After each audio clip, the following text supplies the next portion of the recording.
sebelumnya kita sempat membahas tentang bagaimana kisah Daud dan Jalut, ataupun yang dikenal mungkin di dunia barat dengan David and Goliath. Ini cerita juga diceritakan di Bible, di Injil dan lain sebagainya. Tapi cerita ini juga termasuk dalam cerita yang sahih, cerita yang teramat luar biasa di dalam Al-Quran tentang bagaimana peperangan tentang Daud dan Jalut. Dan meranjak kita tentang pembahasan dari juz 3, karena dalam Quran ini banyak sekali kisah-kisah, tapi kami mewakilkan setiap juz itu satu surat. Nah, juz 3 ini mewakili daripada kisah tersebut, yaitu kisah Al-Imran, ataupun yang kita kenal dengan keluarganya Imran. Siapakah Imran ini? Di sebuah tempat negeri Bani Israel hiduplah seorang laki-laki soleh yang Allah kisahkan di dalam Al-Quran, yang beliau bernama Imran. Allah nyatakan di dalam firman-Nya di dalam surat Ali Imran ayat ke-33, Innallaha astafa Adama wa Nuhan wa ala Ibrahima wa ala Imran 'alal alamin. Allah Subhanahu wa taala telah memilih Nabi Adam, dan Allah Subhanahu wa taala telah memilih keluarga. Allah Subhanahu wa taala telah memilih Nabi Allah Nuh, dan Allah Subhanahu wa taala telah memilih keluarganya Ibrahim dan keluarga Imran di atas daripada alam semesta. Dzurriyyatan ba'dhuha min ba'd wallahu sami'un alim. Allah pilih di antara zuriyah mereka, di antara keturunan mereka satu dengan yang lainnya, dan Allah Maha mendengar lagi Maha mengetahui. Imran ini terkenal di kalangan kaumnya karena dia ini termasuk laki-laki yang soleh, yang bertakwa kepada Allah, dan juga dia memiliki istri yang solehah yang bernama Hannah binti Fadhuqah. Mereka hidup rukun dan penuh dalam kebersamaan, dalam ketaatan kepada Allah Subhanahu wa taala. Tapi Imran dan Hannah ini lama nggak punya anak. Suatu saat ketika Hannah ini sedang duduk di bawah pohon, dia melihat seekor burung, induknya burung itu lagi ngasih makan anak-anaknya. Maka apa? Maka dengan melihat pemandangan tersebut, keinginan untuk memiliki seorang anak ini besar di hatinya Hannah. Menyala-nyala ini hatinya. Meskipun dia udah lama nikah sama Imran, tapi nggak kunjung punya anak juga. Bahkan sampai-sampai Hannah ini ngira dirinya ini mandul ya. Maka dengan hati yang penuh harapan kepada Allah Subhanahu wa taala, Hannah berdoa, "Ya Allah, jika aku dikaruniai anak, maka aku akan menjadikan anak tersebut sebagai orang yang berkhidmah dan melayani Baitul Maqdis." Allah Ta'ala dengan segala kedermawanannya, dengan segala kemurahannya, akhirnya ngabulkan doanya Hannah. Akhirnya apa? Akhirnya Hannah ini hamil. Subhanallah. Padahal Hannah ini ya sudah cukup umur ya. Begitu hamil, Imrannya wafat. Meskipun dia lagi bersedih atas kepergian suaminya, Hannah masih tetap bersyukur. Kenapa? Karena Allah anugerahkan dia untuk hamil ya, untuk punya anak. Dan ketika dia sadar ini di perutnya ini ada janin, dia bernazar bahwa anak yang dikandungnya ini akan diserahkan sepenuhnya kepada Allah Subhanahu wa taala, akan menjadi orang yang soleh, orang yang beribadah, orang yang berkhidmah melayani Baitul Maqdis, serta tidak menyibukkan dirinya dengan urusan duniawi. Tapi subhanallah, subhanallah. Karena apa? Karena di antara keluarganya Imran ini ada juga seorang pelayan di Baitul Maqdis yang selalu berkhidmah di situ.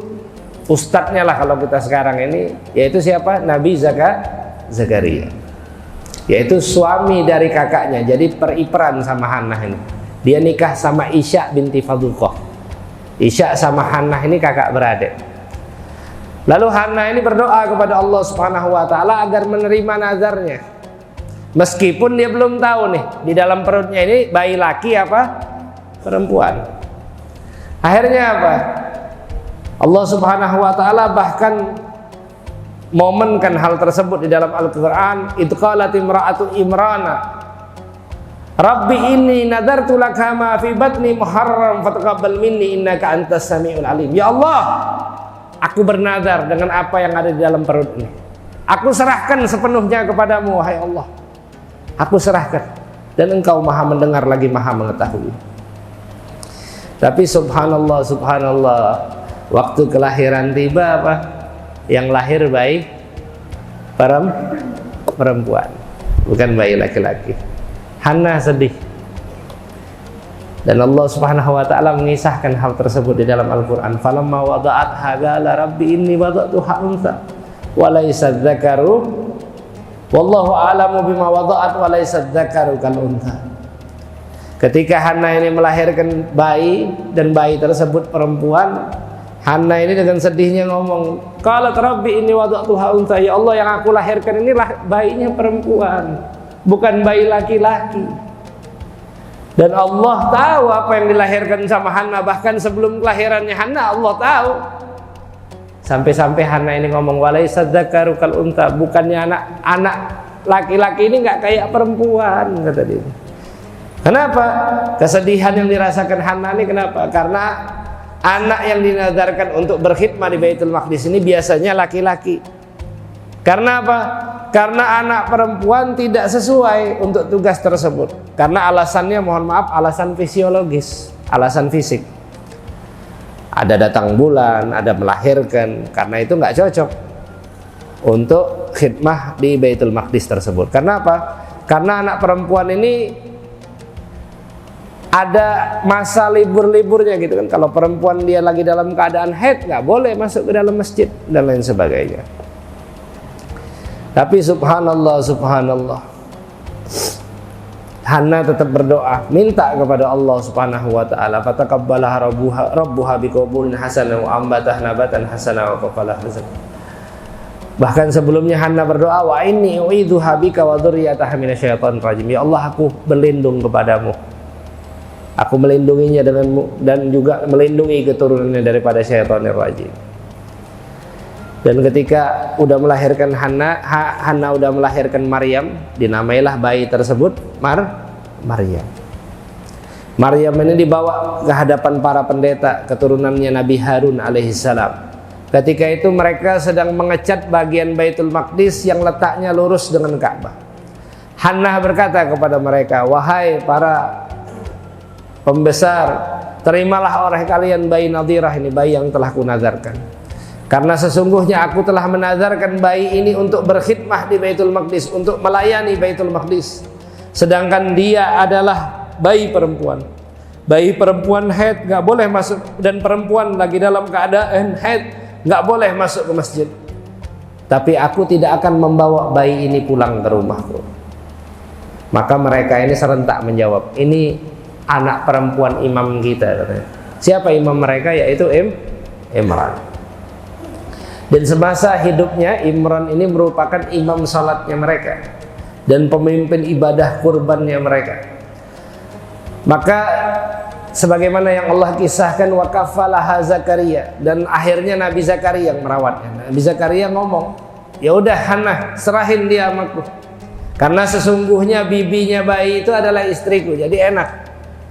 Karena bibinya ini adalah keluarga kita sendiri. Dan para pendeta-pendeta ini sepakat, mereka ngomong, wah kami tidak setuju, kami nggak setuju, mengingat dia adalah anak perempuan imam kami. Karena Imran ini ketuanya mereka nggak setuju, harus diundi dulu.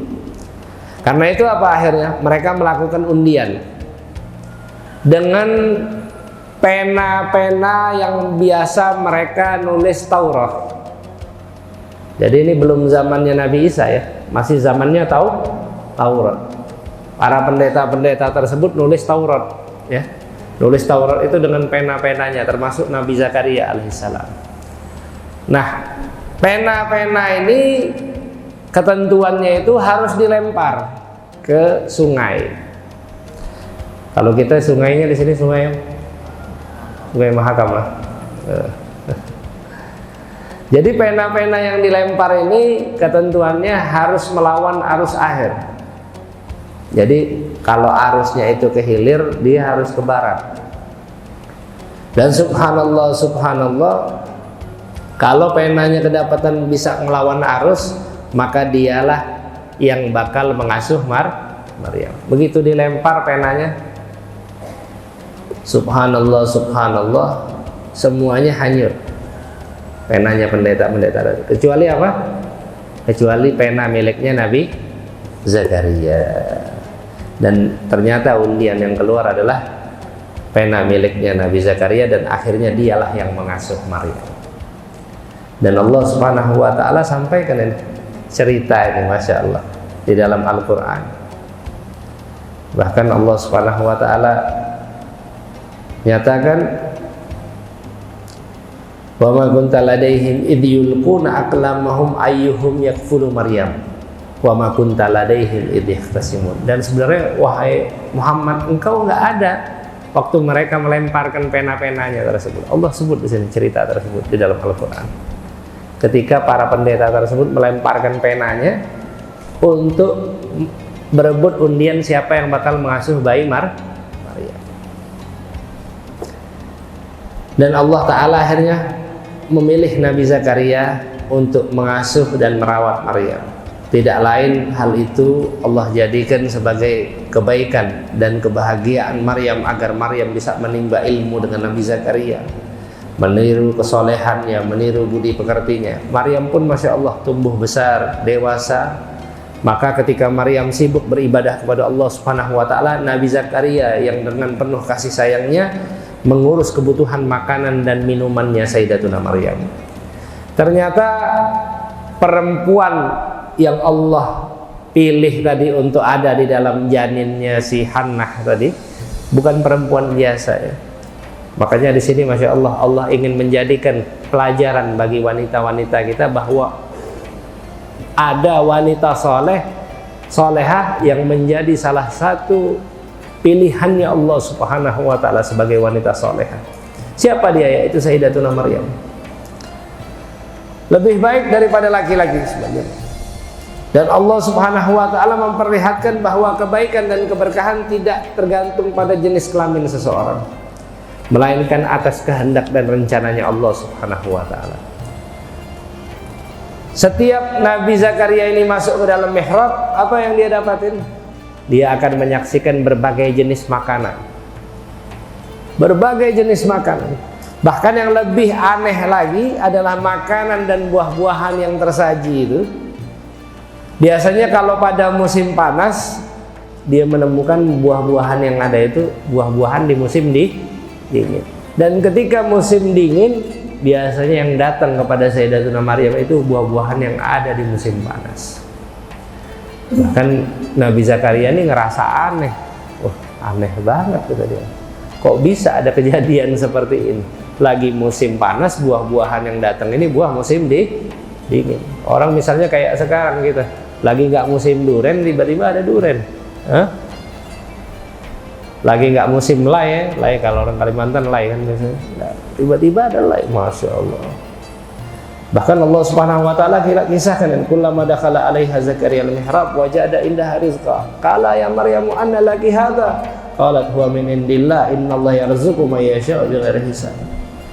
Ketika Zakaria masuk ke dalam mihrab, dia apa? Makanan ini luar biasa. Sebagaimana yang kita sampaikan tadi. Wahai Maryam, dari mana ini? Siapa yang nganterin ini? Maryam jawab apa? Ini dari Allah. Qalat huwa min indillah, dari Allah yang berikan. Innallaha yarzuqu may yasha'u bighairi hisab. Allah memberikan rezeki kepada siapapun yang dikehendaki tanpa hitung-hitungan. Biasanya yang berhitung nih siapa? Kita banyak hitung-hitungannya, banyak kalkulasinya. Tapi Allah Ta'ala gak pernah hitung-hitungan sama kita. Buktinya apa? Buktinya hal yang kita dapatkan aja dalam diri ini teramat luar biasa. Kalau kita mau hitung-hitung, orang banyak jualan ginjal sekarang nih, benar gak Pak? Ginjal aja gak seberapa. Belum jantung, belum paru-paru, belum bola mata. Mau beli kacamata aja udah mahal gitu. Apalagi masang retina apa tuh, lasik dan lain sebagainya. Masya Allah. Allah nggak hitung-hitungan sama kita. Berapa banyak rezeki yang kita makan tanpa Allah hitung-hitung kepada kita. Allah nggak mikir ini hambanya soleh apa hambanya yang toleh. Semuanya dikasih rezeki sama Allah Subhanahu wa ta'ala. Dan keajaiban inilah, begitu melihat rezeki yang teramat luar biasa, ya innallaha yarzuqu may yasha'u bighairi hisab. Keajaiban ini yang membuat Nabi Zakaria alaihissalam yakin bahwa Maryam ini orang yang istimewa, diberkahi oleh Allah Subhanahu wa ta'ala dengan rezeki yang tidak terduga dan keajaiban yang teramat luar biasa. Bahkan akhirnya di situ juga keluarga ataupun Nabi Zakaria itu berdoa minta kepada Allah Subhanahu wa ta'ala agar dianugerahi putra ya. Akhirnya dianugerahi daripada Yahya. Innallaha yubashshiruka.